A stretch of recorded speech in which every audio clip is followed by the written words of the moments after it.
So we're gonna be watching Totally Wrong Facts Everyone Still Believes by Chill Dude Explain. Into it. Number 10. The sugar high lie. Every parent thinks giving their kids sugar turns them into a tiny tornado. But that idea is completely wrong. Scientists tested this. They gave some kids sugar, others got fake sugar, and neither the kids nor their parents knew who got what. The result was absolutely nothing. The sugar kids weren't any more hyper than the no sugar kids, but when parents thought their kids had sugar, they suddenly started seeing them as hyperactive. They watched their kids like hawks, waiting for any sign of energetic behavior. Kid jumps once, they blamed the sugar. Kid laughs, sugar rush. This whole thing started back in the 1970s when Yeah, I actually don't believe that does any change because I don't think sugar makes you more active. I think just some kids like were happy at the time and wanted to play around. Doesn't mean that's sugar because you give him an ice cream to a little kid when he was like 6, he's gonna start jumping around and not being able to control himself. doctor claimed food additives were making kids hyperactive. Parents jumped on that idea immediately. A kid bouncing off the walls at a birthday party probably has more to do with being at a birthday party than the cake they just ate.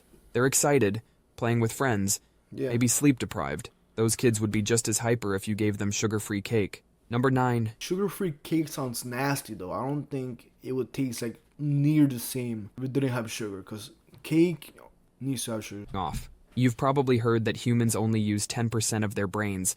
That's about as true as saying fish only use 10% of the ocean. This myth is so popular that Hollywood made entire movies about it. The ones where someone takes a magic pill and suddenly they're solving quantum physics while doing backflips. Your brain is already going full throttle all the time. Scientists can watch brains light up in real time using special scanners, and they see activity everywhere, all the time.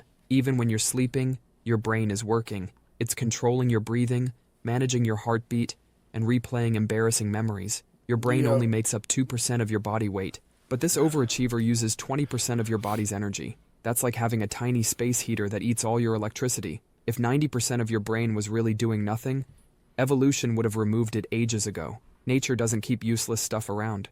The proof is what happens when any tiny part of the brain gets damaged. Even a small injury can cause major problems. This 10% myth likely came from a Harvard researcher in the 1800s who said people weren't living up to their full potential. Then someone misinterpreted that to mean we only use 10% of our brains. Number 8.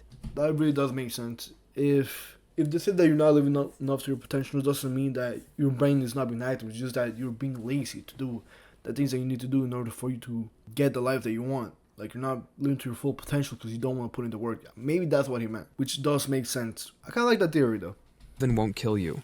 You've probably heard that a penny dropped from the Empire State Building could punch through someone's skull. That's not true. When someone drops a penny from up high, it starts falling, picking up speed thanks to gravity. But then air resistance kicks in. Air isn't empty space. It pushes back against anything moving through it too fast.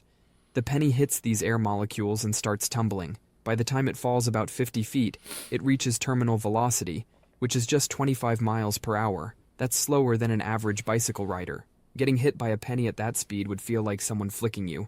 Annoying, but not fatal. If you drop that same penny in a vacuum, like space, it would reach speeds over 200 miles per hour. But down here on Earth, you're more likely to get seriously hurt by a falling ballpoint pen. Those are aerodynamic enough to act like tiny arrows. Number 7. Lightning's repeat offender. You know what? That actually makes sense, but now I want to look it up. Because I don't know if I should trust this guy. So now let's look it up. 1 second. Alright, so let's see what ChatGPT says. I asked it, is it true a penny drop from the tall building can actually kill you? It says, nope, that's an urban legend. A penny drop from the even tallest building won't kill someone because he's right. Terminal velocity faster than Alright. Yeah, that makes sense. So we can actually trust this guy in the rest of these because these are actually facts. I thought it could kill you. I was always told that it could kill you, but your status. The saying lightning never strikes the same place twice is wrong. The Empire State Building gets hit by lightning around 25 times every year. There was a park ranger named Roy Sullivan who got struck by lightning 7 different times. They called him the human lightning rod. He survived all 7 strikes. After the 4th strike, his co-workers started avoiding him during storms. Lightning often hits the same tall objects repeatedly. If you're the tallest thing around, like a lone tree in a field, you're basically a target during a storm. Lightning can strike miles away from the actual storm. These are called bolts from the blue because they can come out of a clear blue sky. You could be out there when the sky looks clear, and suddenly lightning strikes. Number 6. Damn, I didn't know that. Vikings left their horns at home. Vikings never wore horned helmets into battle. This whole horned helmet thing was made up by theater costume designers in the 1800s. They were designing costumes for opera performances and thought horns looked dramatic. They Damn. accidentally created one of history's biggest fashion lies. Going into battle wearing something that gives your enemy 2 perfect handles to grab is not practical, or the horns could get stuck on tree branches during a raid. The real No way, dude. Viking I always thought that was true, like that they had like very long beards. They probably did have long beards, but I always thought they wore like the helmets, like the same as like the Spartans. Now I'm curious if the Spartans even wore the helmets. Oh my god, we gotta look this up too. This can't go unanswered. Alright, so we have an answer. So first of all, the Spartans wore helmets to battle. It says yes, Spartans did wear helmets into battle. And then I asked it, what about Vikings? And here's what it says. It says yes, Vikings wore helmets in battle, but probably not the kind that you are picturing. They did not have horned helmets. That's a 19th century opera costume myth.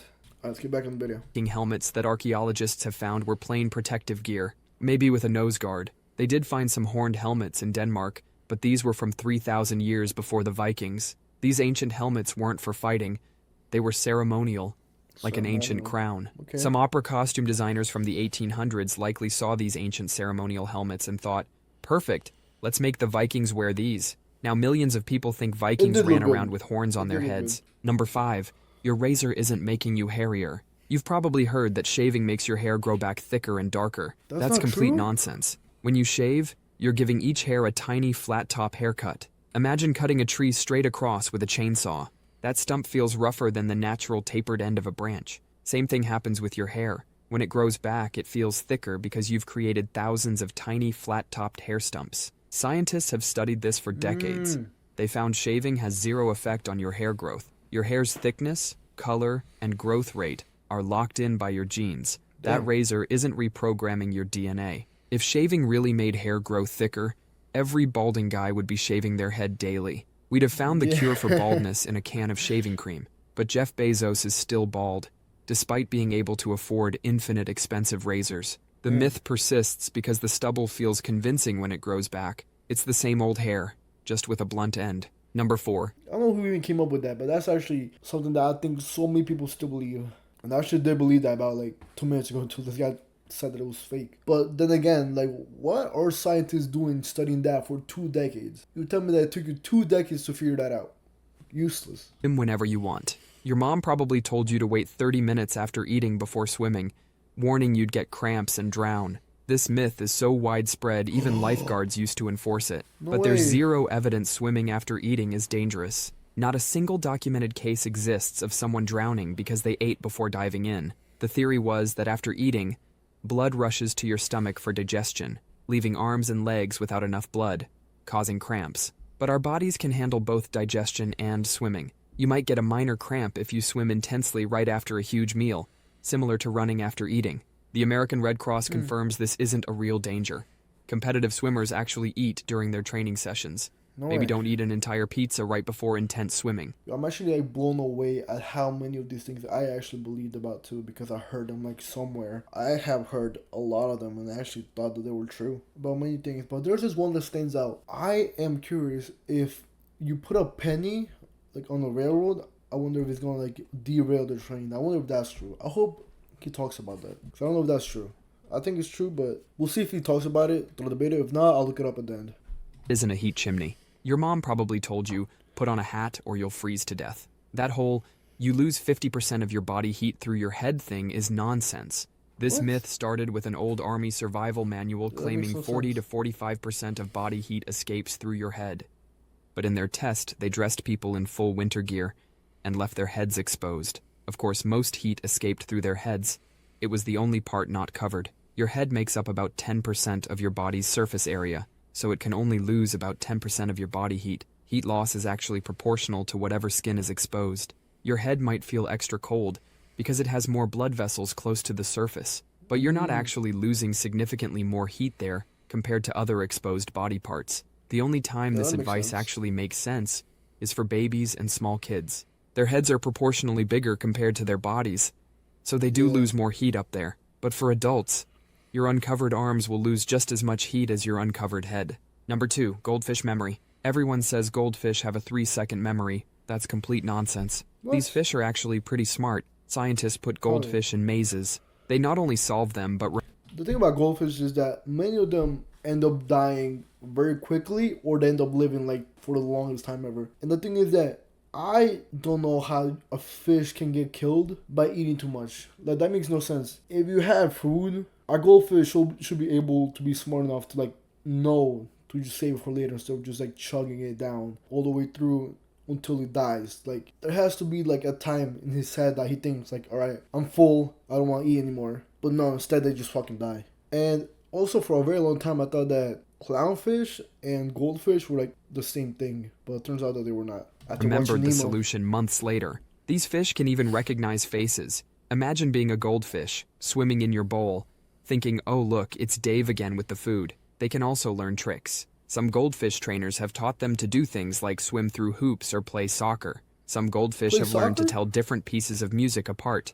And they can do all this with a brain smaller than a pea. Scientists think studying goldfish brains might help us understand human memory better. Number 1. Gum doesn't stick around for years. That story about swallowed gum staying in your stomach for 7 years is a lie. When you swallow gum, it travels through your digestive system just like any other food. The only difference is that your body can't break it down. Think of gum like corn kernels. It just passes right through. Most gum is out of your system within 1 to 2 days. It doesn't stick to your insides. Your stomach is constantly moving and pushing stuff along. And those stories about gum causing problems, unless you're swallowing huge amounts of gum constantly, you're probably fine. Humans have been chewing random stuff for thousands of years. Ancient Greeks chewed tree resin. Mayans chewed chicle. None of them died from 7 years of gum buildup. Gum won't stick in your stomach, but it can stick on sidewalks for years. That's all for today. food wise, there has been definitely some people out there like hundreds of years ago that have died from eating the wrong things or tried out like different foods. Because example, some people eat like frogs and crickets and whatnot. Somewhere out there should be a guy like hundreds of years ago that tried to eat like a frog, and he probably ate a poisonous frog that just took him out. But then, thanks to him, we know not to eat them. Alright, now we're gonna look up a very important question. Oh damn, you can't. So I asked it, can you derail a train by putting a penny on the tracks? It says no. A penny on the tracks won't derail a train. Here's why. And it says trains that are credible heavy, a typical freight train, blah blah blah blah blah. Anyways, you cannot derail a train with a penny, which I thought I heard somebody say that that was possible, but I guess it's not true at all. And the more I think about it, I was pretty down for actually believing that. Alright, love your video. I really liked it. And I'll see you guys in the next one.